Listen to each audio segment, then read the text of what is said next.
വയനാട് മേപ്പാടിയിൽ നാടിനെ നടുക്കി മണ്ണിടിച്ചിൽ. കള്ളാടിയിൽ തുരങ്കപാത നിർമ്മാണ സ്ഥലത്ത് സമീപമുണ്ടായ മണ്ണിടിച്ചിലിൽ മരണം 5ആയി. ഒരു മൃതദേഹം കൂടി കണ്ടെത്തി. അപകടത്തിൽ 7 പേരെ കാണാനില്ല. 18 പേർ അപകടത്തിൽ പെട്ടു എന്നുള്ളതാണ് വിവരം.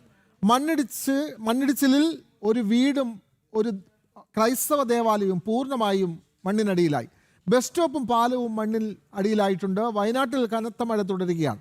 വയനാട്, കോഴിക്കോട് ജില്ലകളിൽ റെഡ് അലേർട്ട് മുന്നറിയിപ്പ് നൽകി. ദുരന്ത ഭൂമിയിൽ ഇപ്പോഴും രക്ഷാപ്രവർത്തനങ്ങൾ പുരോഗമിക്കുകയാണ്. സമയം 6 മണി കഴിഞ്ഞു. വെളിച്ചത്തിൻ്റെ പ്രശ്നങ്ങൾ ഉണ്ടാവാതിരിക്കാൻ അവിടെ പ്രത്യേക വെളിച്ച സംവിധാനങ്ങൾ ക്രമീകരിച്ചിട്ടുണ്ട്. മഴ തടസ്സമാകുന്നുണ്ട്, രക്ഷാപ്രവർത്തനത്തിന് മഴ തടസ്സമാകുന്നുണ്ട്. പക്ഷേ NDRFും അതേപോലെയുള്ള സർക്കാർ സംവിധാനങ്ങളൊക്കെ സുരക്ഷാ പ്രവർത്തനത്തിന് മുൻനിരയിൽ തന്നെയുണ്ട്. അതുകൂടാതെ സേവാഭാരതിയെ പോലുള്ള സന്നദ്ധ സംഘടനകളും ദുരന്തമുഖത്ത് സേവന പ്രവർത്തനങ്ങളുമായി ഇപ്പോഴും രംഗത്തുണ്ട്. മണ്ണിനടിയിൽ ആരെങ്കിലും പെട്ടിട്ടുണ്ടെങ്കിൽ അവരെ രക്ഷിക്കുക എന്നുള്ളത് തന്നെയാണ് പ്രഥമ പരിഗണന. ആളുകൾ, പ്രത്യേകിച്ചും അവിടുത്തെ തുരങ്കപാത നിർമ്മാണവുമായി ബന്ധപ്പെട്ട തൊഴിലാളികൾ മണ്ണിനടിയിൽ പെട്ടുപോയേക്കാം എന്നുള്ള സംശയമുണ്ട്. അതുകൊണ്ട് ആ തുരങ്കപാതയുടെ സമീപത്ത് തൊഴിലാളികൾ അവിടെ ഉണ്ടായിരുന്നു എന്ന് കരുതുന്ന ഭാഗത്താണ് കൂടുതലും ഇപ്പോൾ തെരച്ചിൽ പുരോഗമിക്കുന്നത്. മണ്ണിനടിയിൽപ്പെട്ടവരെ ഒക്കെ വളരെ പെട്ടെന്ന് കണ്ടെത്തിയവരെ മാറ്റാൻ കഴിഞ്ഞിട്ടുണ്ട്. 7 പേരാണ് ആശുപത്രിയിലുള്ളത്. ഇപ്പോൾ മരണം 5 എന്നുള്ള തരത്തിൽ സ്ഥിരീകരിച്ചിട്ടുണ്ട്. കൂടുതൽ പേരുടെ വിവരങ്ങൾ ഇനിയും ലഭിക്കാനുണ്ട്. മിഥുൻ പിള്ള ചേരുന്നു. മിഥുൻ പിള്ള, ഇപ്പോഴും അവിടെ മഴ തുടരുന്നുണ്ടോ? രക്ഷാപ്രവർത്തനങ്ങൾ ഏത് ഘട്ടത്തിലാണ്? അവിടെ വെളിച്ചം സംവിധാനങ്ങളൊക്കെ ഏർപ്പെടുത്തിയിട്ടുണ്ടോ? മിഥുൻ പിള്ള.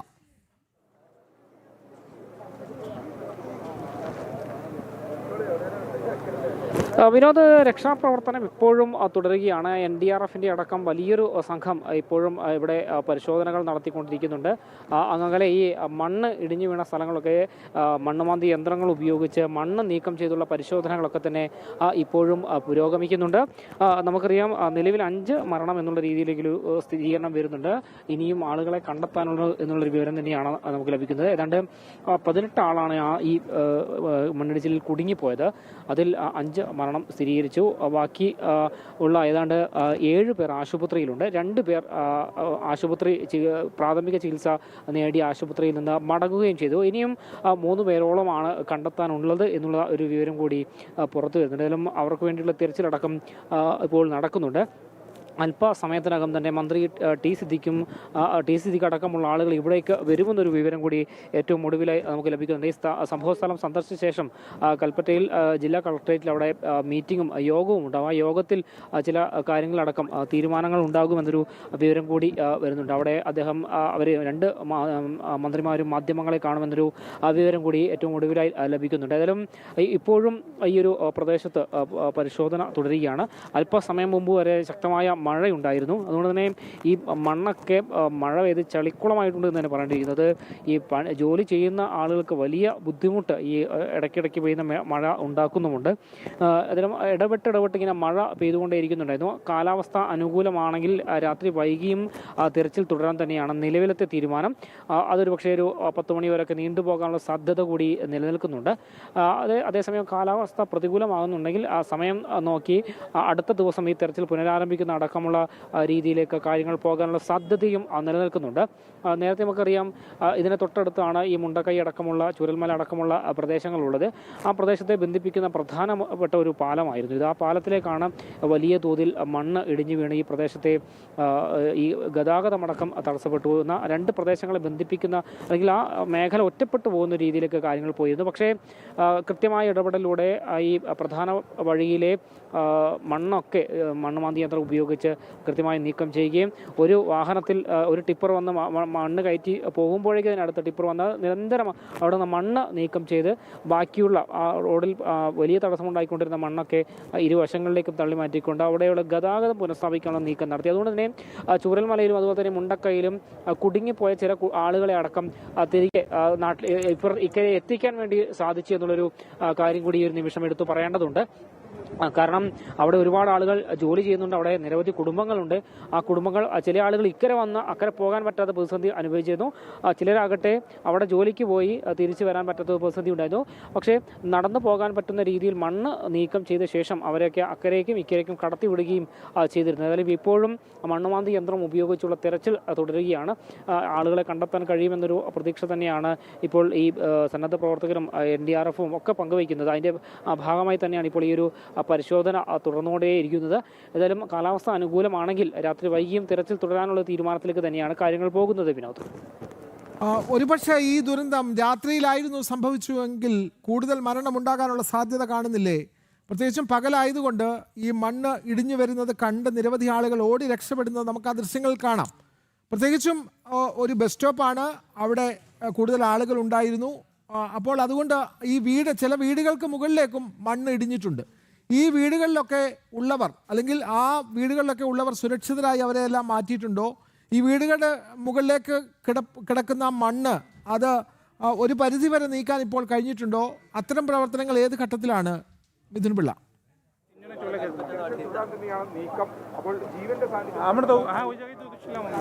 തീർച്ചയായും വിനോദ്, ഇതൊരു പക്ഷേ രാത്രിയിലായിരുന്നു ഇത്തരമൊരു അപകടം ഉണ്ടാകുന്നതിൽ നമുക്ക് പ്രവചിക്കാൻ കഴിയാത്ത രീതിയിലൊരു ദുരന്തമായി മാറുന്നൊരു സാഹചര്യം ഉണ്ടായിരുന്നു. പക്ഷേ അത് പകൽ സമയത്തായതുകൊണ്ട് തന്നെ ആളുകൾക്ക് പെട്ടെന്നത് ഇവിടെ നിന്ന് മാറാനും ഓടി മാറാനും ഇങ്ങനെ ദുരന്തമുണ്ട് എന്നുള്ള കാര്യം ഉണ്ടായിട്ടുണ്ടെന്നുള്ള കാര്യം പുറം ലോകത്തെ അറിയിക്കാനും ഒക്കെ വളരെ പെട്ടെന്ന് സാധിച്ചു എന്നുള്ളൊരു കാര്യം കൂടി നമ്മൾ ഈ ഒരു നിമിഷം എടുത്തു പറയേണ്ടതുണ്ട്. ഏതായാലും നമുക്കറിയാം, ഇതൊരു മനുഷ്യനിർമ്മിത ദുരന്തമാണ് എന്നുള്ള രീതിയിലേക്കുള്ള വിമർശനങ്ങളൊക്കെ നേരത്തെ ഉയർന്നു വന്നിരുന്നു. കാരണം ഈ തുരങ്കപാതയുടെ നിർമ്മാണത്തിൻ്റെ ഭാഗമായി വലിയ തോതിൽ ഇവിടെ എടുത്ത മണ്ണ് വലിയ തോതിൽ കൂട്ടിയിട്ടിരുന്നു. അത് ആ എടുത്ത സമയത്ത് തന്നെ നീക്കം ചെയ്തിരുന്നുവെങ്കിൽ അത് ഈ ഒരു ദുരന്തത്തിന് വഴിവെക്കുമായിരുന്നില്ല.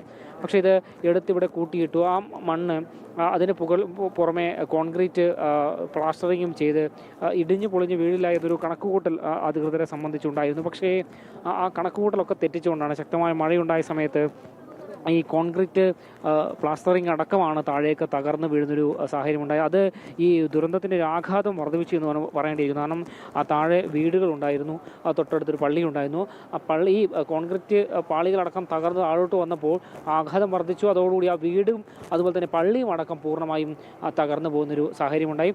ആ വീട്ടിലുണ്ടായിരുന്ന ആളുകൾ അവിടെ ഭാഗ്യം ഒന്നുകൊണ്ട് മാത്രം രക്ഷപ്പെട്ടു എന്ന് പറയേണ്ടിയിരിക്കും. കാരണം അവിടെ അവർ ഉംറ ചടങ്ങിൽ നിർവഹിക്കാൻ വേണ്ടി പോയതുകൊണ്ട് മാത്രം അവർ രക്ഷപ്പെട്ടു എന്നുകൂടി എടുത്തു പറയേണ്ടതുണ്ട്. മറ്റൊന്ന്, തൊട്ടിപ്പുറത്ത് തന്നെ നീല ടാർപോളിൻ ഇട്ട് പൂർണ്ണമായി മൂടിയിട്ടിരിക്കുന്ന സമാനമായ രീതിയിൽ വലിയ മൺകൂന തന്നെയാണ്. ഏതായാലും അതും വലിയൊരു ആശങ്കയായി തന്നെ അവിടെ നിൽക്കുന്നു എന്നുള്ള കാര്യം കൂടി എടുത്ത് പറയേണ്ടതുണ്ട്. കാരണം ഇത്തരത്തിൽ കൂട്ടിയിട്ട മണ്ണാണ് ഇവിടെ ആളുകളുടെ 5 ജീവനുകൾ കവരുന്നൊരു സാഹചര്യത്തിലേക്ക് കൊണ്ടുചെന്ന് എത്തിച്ചത്. അവർ ഈ നമുക്ക് ലഭിച്ച വിവരപ്രകാരം ഈ മരണപ്പെട്ട ആളുകളൊക്കെ തന്നെ ഈ തുരങ്കപാതയുടെ നിർമ്മാണവുമായി ഇവിടെ എത്തി ഇതര സംസ്ഥാന തൊഴിലാളികളാണ് എന്ന് മനസ്സിലാക്കാൻ വേണ്ടി സാധിക്കുന്നുണ്ട്. ഏതായാലും ഈ തിരച്ചിൽ ഇപ്പോഴും പുരോഗമിക്കുന്നു എന്നുള്ളതാണ് ഏറ്റവും ഒടുവിൽ നമുക്ക് മനസ്സിലാക്കാൻ വേണ്ടി സാധിക്കുന്നത്. NDRF-ൻ്റെയും പോലീസിൻ്റെയും സന്നദ്ധ പ്രവർത്തകരുടെയും വലിയൊരു സംഘം തന്നെ ഇപ്പോഴും ആ പ്രദേശത്ത് ഉണ്ട്. വിനോദ്, ഇപ്പോൾ നമുക്ക് ദൃശ്യങ്ങൾ വ്യക്തമായി കാണാൻ കഴിയുന്നുണ്ട്. അവിടെ പ്രത്യേക ലൈറ്റ് സംവിധാനമൊക്കെ ഏർപ്പെടുത്തിയിട്ടുണ്ട്. ഈ മണ്ണ് മാറ്റുന്ന ഭാഗങ്ങളിൽ വെളിച്ച സംവിധാനങ്ങളൊക്കെ ഏർപ്പെടുത്തി മണ്ണുമാന്തി യന്ത്രങ്ങൾ കൂടുതൽ അങ്ങോട്ടേക്ക് എത്തിച്ച് മണ്ണ് മാറ്റുന്ന പ്രവർത്തനങ്ങൾ തുടരുകയാണ്. നേരത്തെ മിഥുൻ പിള്ള പറഞ്ഞ ഒരു 10 മണി വരെ ഈ പ്രവർത്തനങ്ങൾ തുടരും എന്നുള്ള ഒരു അറിയിപ്പാണല്ലോ നൽകിയത്. ഈ മണ്ണ് മാറ്റുന്ന പ്രവൃത്തി ഏത് ഘട്ടത്തിൽ വരെ എത്തിയിട്ടുണ്ട്? പ്രത്യേകിച്ചും ആളുകൾ കുടുങ്ങിക്കിടക്കുന്ന ഭാഗമെന്ന് സംശയിക്കുന്ന പ്രദേശത്തെ മണ്ണ് ഏകദേശം ഒരു 50% നീക്കാൻ കഴിഞ്ഞിട്ടുണ്ടോ?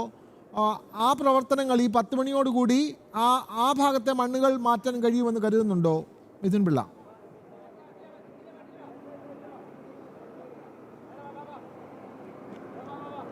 തീർച്ചയായും വിനോദ്, ഇത് നമ്മൾ എടുത്തു പറയേണ്ട കാര്യം ഇവിടെ ഞാൻ നേരത്തെ പറഞ്ഞ കാലാവസ്ഥ അനുകൂലമാണെങ്കിൽ തിരച്ചിൽ അതേപടി നേരം വൈകിയും തിരച്ചിൽ തുടരാനുള്ള സാധ്യത നിലനിൽക്കുന്നുണ്ട്. പക്ഷേ കാലാവസ്ഥ പ്രതികൂലമാവുകയാണെങ്കിൽ ഒരുപക്ഷെ ഈ തിരച്ചിൽ ആ സമയം വരെ നിർത്തി അടുത്ത ദിവസം പുനരാരംഭിക്കാനുള്ളൊരു സാധ്യത മുന്നിൽ കാണുന്നുണ്ട്.